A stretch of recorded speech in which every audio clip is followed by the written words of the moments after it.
السلام علیکم گاز آج ہم ایجوکیشن کے لیکچر میں ڈسکس کریں گے چارٹر ایکٹ 1813 اس ایکٹ کے باعث مشنری تعلیمی اداروں کو غیر معمولی فروغ حاصل ہوا۔ اس کا اندازہ اس بات سے ہوتا ہے کہ 1852-53 میں تمام سرکاری اسکولوں اور کالجوں میں صرف 30,000 طلبہ زیر تعلیم تھے، جبکہ نئے قائم شدہ مشنری اداروں میں 3 لاکھ طالب علم تعلیم حاصل کر رہے تھے۔ عیسائیت کو پورے نظام تعلیم میں سمو لیا گیا تھا اور ان میں ذریعہ تعلیم بھی انگریزی تھا، جس کی نتیجے کے طور پر مقامی لوگوں کی بہت زیادہ تعداد نے عیسائی مذہب قبول کر لیا۔ لارڈ میکالے، جو 1833 میں سپریم کونسل کا ممبر اور پبلک انسٹرکشن کمیٹی کا سیکرٹری مقرر ہو کر ہندوستان آیا تھا، 2 فروری 1835 کو گورنر جنرل کی کونسل کو پیش کی جانے والی اپنی یادداشت میں اس بات پر زور دیا کہ ہندوستان کے قدیم نظام تعلیم اور علم و ادب کو ختم کر دیا جائے اور ہندوستانیوں کی جملہ معاشرتی اور معاشی برائیوں کے خاتمے کے لیے مقامی علوم کی بجائے یورپی علوم کو ہندوستان میں پڑھایا جائے۔ اس نے انگریزی زبان کو ذریعہ تدریس بنانے کی بھی وکالت کر دی۔ میکالے نے 1813 کے ایکٹ کے روح سے مشرقی علوم کی ترقی کے لیے دی جانے والی امداد بند کرنے کی سفارش کی اور واضح طور پر کہا کہ تعلیم کا مقصد ایسی نسل تیار کرنا ہے جو مغربی افکار و نظریات کی ترجمان اور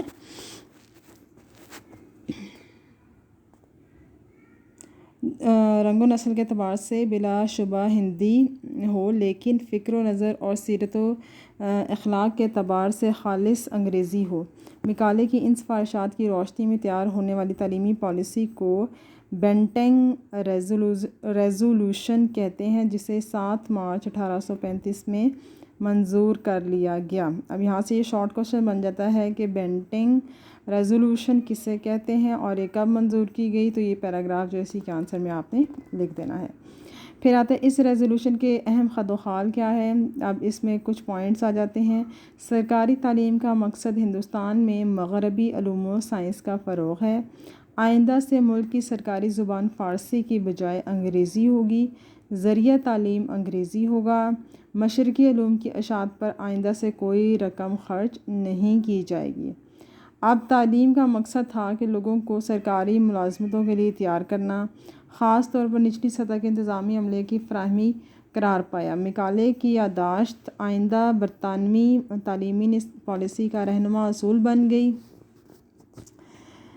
اور جس کے نتیجے میں ہندوستان میں تعلیم کا نظام اپنی قومی اساس سے ہمیشہ کے لیے محروم ہو گیا۔ 1841 میں تعلیم عامہ کمیٹی کو ختم کر کے اس کی بجائے 1842 میں کونسل آف ایجوکیشن قائم کی گئی۔ 1844 میں لارڈ ہرڈنگ نے واضح طور سے اعلان کیا کہ سرکاری ملازم کے لیے ان افراد کو ترجیح دی جائے گی جو سرکاری اسکولوں سے تعلیم یافتہ ہوں گے۔ یوں سرکاری ملازمت کا حصول تعلیم کا مقصد بن گیا۔ اور تعلیم بھی کون سے والی تھی گرلز؟ تعلیم وہ والی تھی جو کہ ان کی انگریزوں کے جو طرز تعلیم تھا اس کے اوپر جو انہوں نے رکھی ہوئی تھی۔ انگریزی تعلیم، انگریزی زبان میں جو تعلیم حاصل کی تھی اور سرکاری اسکولوں میں جو ہے انہی کے نظام کے تحت انہوں نے جو تعلیم حاصل کی ہوئی تھی۔ اچھا، اس میں ہندوؤں کی تعلیمی جو حکمت عملی تھی اس کا ایک پہلو یہ بھی تھا کہ ہندوؤں کے درمیان میں جو ہے نا امتیاز اور تفریق کا جو ہے وہ باقاعدہ آغاز کر دیا جائے اور ہر ممکن کوشش کی گئی کہ مسلمانوں کے مقابلے میں ہندوؤں کو جو ہے نا وہ آگے بڑھایا جائے۔ انہیں پتہ تھا کہ ہندو ہی انہیں جو ہے نا انگریزوں کو صحیح معنوں میں سپورٹ کریں گے۔ مسلمانوں کے تعلیمی نظام کو ختم کرنے کے لیے ملازمتوں کے لیے اخبارات میں جو دیے جانے والے اعلانات میں بھی لکھ دیا جاتا تھا کہ صرف ہندوؤں کو ملازم رکھا جائے گا، یعنی کہ کھلا اقتضاد تھا۔ مسلمانوں کو جو ہے وہ بالکل سرکاری ملازمتوں سے محروم کیا جا رہا تھا، کھلے عام یا سر عام کہہ لیں۔ تعلیمی نقطہ نظر سے یہ دور سر چارلس ووڈ کے 1854 کے ڈسپیچ یا مراسلے پر اپنے اختتام کو پہنچا۔ اس ڈسپیچ نے جدید تعلیم کے مقاصد کو قانونی شکل دی، اسے منظم کرنے کا طریقہ کار وضع کیا، انگریزی کو مستقل ذریعہ تعلیم کی حیثیت دے دی گئی اور ہندوستان میں یونیورسٹیوں کے قیام کی منظوری بھی دے دی گئی۔ سیاسی اعتبار سے یہ دور مسلمانوں کے لیے مصائب کا اور آلام کا دور تھا اور اپنی بقا کی جنگ لڑ رہے تھے۔ تعلیمی میدان میں یہ زمانہ مسلمانوں کے لیے مایوسی کا زمانہ تھا۔ ان کا تعلیمی نظام ختم ہو رہا تھا، مدارس ختم ہو رہے تھے اور مفت جو عوامی تعلیم تھی اس کا بھی دور ختم ہو گیا تھا۔ تعلیم کو قابل فروخت چیز بنا دیا گیا اور وہ صرف جو صاحب حیثیت، صاحب ثروت یا کہہ لیں جو امیر طبقہ تھا وہی تعلیم حاصل کر سکتے تھے۔ 1813 سے 54 تک کے دور کے اہم تعلیمی واقعات کون سے تھے اس میں دیکھ لیتے ہیں جی۔ 1815 میں سرکاری سطح پر ممبئی ایجوکیشن سوسائٹی قائم کی گئی۔ 1816 میں کلکتہ ودیہ عالیہ کے نام سے ایک تعلیمی ادارہ قائم کیا گیا جس کو 1819 میں کالج بنا دیا گیا۔ یہ ہندوستان کا پہلا گورنمنٹ کالج تھا۔ یہاں کا ذریعہ تدریس انگریزی تھا۔ 1823 میں تعلیمی عامہ کمیٹی کا قیام عمل میں آیا اور ہندی زبان کو فروغ کے لیے آگرہ میں تعلیمی ادارہ کھولا گیا۔ 1828 میں گورنر جنرل ولیم بنٹنگ نے مسلم مدارس کے اوقاف ضبط کرنے کا حکم دے دیا۔ اب 1836 میں نئی طرز پر ہگلی کالج کلکتہ اور میڈیکل کالج کلکتہ کا قیام عمل میں آیا۔ 1844 میں ہندو کالج کلکتہ میں انجینئرنگ کی کلاسیں جو ہیں وہ شروع ہو گئیں۔ 1847 میں انجینئرنگ کالج جو ہے رڑکی قائم کیا گیا۔ ووڈ جو ہے ووڈ ڈسپیچ 1854 اس دور کا نقطہ آغاز ووڈ ڈسپیچ یا ووڈ کا مراسلہ ہے۔ 1853 سے قبل برطانوی پارلیمنٹ نے ایک کمیٹی نے ہندوستان میں سرکاری تعلیم کا تفصیلی جائزہ لے لیا۔ اب اسے چارلس ووڈ نے اپنے مشہور مراسلے میں اپنی کمپنی کو جو ہے وہ ارسال کیا۔ ووڈ ڈسپیچ میں سنسکرت اور عربی کی تعلیم کی واضح مخالفت نظر آتی ہے۔ اس کی اصل روح وہی میکالے کا نظریہ ہے جس میں مغربی علم و ادب کی بالادستی کا تصور تھا۔ میکالے کی طرح اس ڈسپیچ میں بھی مشرقی علوم و ادب کو غلطیوں کا مرقع قرار دے دیا گیا۔ مقامی زبان جو ہے وہ فارسی کی بجائے انگریزی کرنے کی حمایت کی گئی، لیکن زبانوں کو جدید علم کے اخذ و ترجمہ و تدریس کے معاملے میں نااہل قرار دے دیا گیا۔ یہ وہ زمانہ تھا جب برصغیر سے ایسٹ انڈیا کمپنی ختم کر دی گئی اور حکومت برطانیہ براہ راست ہندو پر حکمرانی کر رہی تھی۔ برصغیر کے ہندوؤں نے خود کو برطانوی حکمرانوں کے ساتھ کلی طور پر ہم آہنگ کر لیا۔ وہ مسلمانوں پر فوقیت حاصل کرنے کے کسی موقع کو ہاتھ سے نہیں جانے دینا چاہتے تھے۔ دوسری طرف برطانوی حکومت کی پوری کوشش تھی کہ مسلمانوں کو اتنا دبا دیا جائے کہ پھر کبھی نہ اٹھ سکے۔ تعلیمی نقطہ نظر سے یہ زمانہ ووڈ ڈسپیچ کو عملی جامہ پہنانے کا زمانہ ہے۔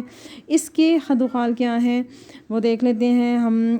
ہر صوبے میں تعلیم کا محکمہ قائم کیا جائے گا جس کا سربراہ ڈائریکٹر پبلک انسٹرکشن ہوگا۔ اس کی مدد سے مناسب تعداد میں انسپکٹر مقرر کیے جائیں گے جو گورنمنٹ کے خرچ پر یا امداد سے چلنے والے اسکولوں اور کالجوں کا ہر سال معائنہ کیا کریں گے۔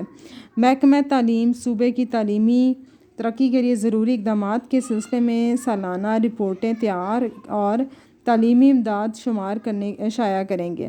لندن یونیورسٹی کی طرز پر ملک میں یونیورسٹیاں قائم کی جائیں گی۔ 1857 میں ممبئی، کلکتہ اور مدراس میں یونیورسٹیاں قائم ہوئیں۔ پنجاب یونیورسٹی 1882 میں لاہور میں قائم ہوئی۔ شروع میں یونیورسٹیاں صرف امتحان لینے والے ادارے تھیں، بعد ازاں ان کو تدریسی درجہ بھی دے دیا گیا۔ گرانٹس ان ایڈ کا نظام رائج کیا گیا تاکہ حکومت کے علاوہ دوسری ایجنسیاں بھی انگریزی تعلیم پھیلانے میں مدد کر سکیں۔ گرانٹ صرف انہی اداروں کو ملے گی جن میں الف سیکولر تعلیم دی جائے، دوم یا بے انگریزی ذریعہ تعلیم ہو، جیم انسپکٹر کو معائنے کرنے کی اجازت ہوگی اور گرانٹ کی مقرر کردہ شرائط پوری کی جائیں گی۔ انگلستان میں قائم تربیت اساتذہ کے اداروں کی طرز پر برصغیر میں بھی اساتذہ کی تربیت کے لیے ادارے قائم کیے جائیں گے اور زیر تربیت اساتذہ کو تعلیم کے لیے وظائف بھی دیے جائیں گے۔ قانون، طب اور انجینئرنگ کے شعبوں میں بھی تربیت کا اہتمام کیا جائے گا۔ تعلیم نسواں کو یکساں اہمیت اور سرپرستی دی جائے گی۔ تعلیم نسواں کا مطلب ہوتا ہے عورتوں کی تعلیم، لڑکیوں کی تعلیم۔ سرکاری اداروں میں مذہبی تعلیم نہیں دی جائے گی۔ یونیورسٹی کے قیام سے ہندوستان میں مغربی طرز کا تعلیمی نظام قائم ہو گیا۔ پرائمری، ثانوی اور اعلیٰ تعلیم کے درمیان ایک تدریجی ربط پیدا کرنے کی کوشش کی گئی، جس کا فائدہ یہ ہوا کہ پورا نظام مربوط ہو گیا، لیکن سب سے بڑا نقصان یہ ہوا کہ ثانوی تعلیم طالب علموں کو آئندہ زندگی کے لیے تیار کرنے کی بجائے یونیورسٹی میں داخلے کا ذریعہ بن کر رہ گئی، اور اس طرح نظام تعلیم ملک کے حالات اور ضروریات سے کٹ کر رہ گیا۔ گرانٹس ان ایڈ کے ذریعے پرائیویٹ اسکول اور کالج بھی محکمہ تعلیم کے کنٹرول میں آ گئے، اور اس طرح حکومت کی تعلیم پر گرفت مزید مضبوط ہو گئی۔ پھر آتا ہے سارجنٹ رپورٹ۔ حکومت برطانیہ نے 1944 میں ہندوستانیوں کے لیے ایک نئی تعلیمی اسکیم تیار کی، جس کو سارجنٹ رپورٹ کہتے ہیں۔ اس اسکیم کے اہم نکات کیا ہیں وہ بھی ہم دیکھ لیتے ہیں۔ 14 برس تک کی عمر کے تمام بچوں کے لیے تعلیم مفت اور لازمی ہوگی۔ 6 برس تک کی عمر کے بچوں کے لیے سرکاری مدارس میں تربیت یافتہ اساتذہ کی زیر نگرانی نرسری کلاسیں کھولی جائیں گی۔ 7 سے 11 سال کی عمر کے بچوں کو دی جانے والی تعلیم کو پرائمری اسکول کا نام دیا گیا۔ 12 سے 16 سال کی عمر تک ہائی اسکول کی تعلیم مہیا کی جائے گی۔ ٹیکنیکل اور تجارتی تعلیم کا انتظام کرنا بھی اسکیم کا حصہ بن گیا۔ تعلیم بالغاں اور سرکاری کتب خانوں کو بہتر بنانا بھی اسکیم میں شامل کیا گیا۔ تعلیم بالغاں کہتے ہیں بڑے عمر کے افراد جو ہوتے ہیں ان کی تعلیم کو۔ اساتذہ کی تربیت کا معقول انتظام اور ملازمت کے قواعد کو بہتر بنانا۔ طلباء کی جسمانی تربیت، ان کا طبی معائنہ اور ضرورت کے مطابق علاج، ذہنی اور جسمانی طور پر معذور بچوں کے لیے بھی سہولتیں فراہم کی جانا۔ بچوں کے لیے سماجی اور تفریحی مشاغل کا انتظام کرنا بھی سارجنٹ اسکیم میں شامل تھا۔ رپورٹ میں بچوں کی زیادہ سے زیادہ عملی زندگی پر زور دیا گیا تاکہ بچے آئندہ زندگی میں مناسب پیشہ اختیار کر سکیں۔ بنیادی تعلیم مکمل کرنے والے طلباء میں صرف ذہین بچوں کو ہائی اسکولوں میں داخلے کا حق دیا گیا۔ اس طرح ہائی اسکولوں میں تعلیم پانے والے طلباء کی کل طلباء کی تعداد کا صرف 20% رہ جاتی۔ طلباء سے ہائی اسکول کی تعلیم کے لیے فیس لی جاتی تھی، جبکہ 50% ذہین، مستحق اور غریب طلباء کے لیے وظائف مقرر تھے۔ ہائی اسکولوں کو 2 حصوں میں تقسیم کیا: عمومی ہائی اسکول اور ٹیکنیکل ہائی اسکول۔ عمومی ہائی اسکول میں آرٹ اور سائنس کی تعلیم دینا مقصود تھا، جبکہ ٹیکنیکل اسکولوں میں صنعتی، تجارتی، پیشہ ورانہ مضامین و مہارتوں کی تعلیم دی جاتی تھی۔ ان اسکولوں میں سائنس کا مضمون لازمی تھا۔ اس کے علاوہ لکڑی، پتھر اور دھات کے نام وہ شامل ہیں۔ اچھا، کل ہم ڈسکس کریں گے ان کے امپیکٹ کیا آئے تھے اس بر صغیر پر جب یہ اس ٹائم پیریڈ میں یہ کام ہو رہا تھا۔ اپنا خیال رکھیے گا گرلز، اور دعا میں ہمیں یاد رکھیے گا۔ اللہ حافظ۔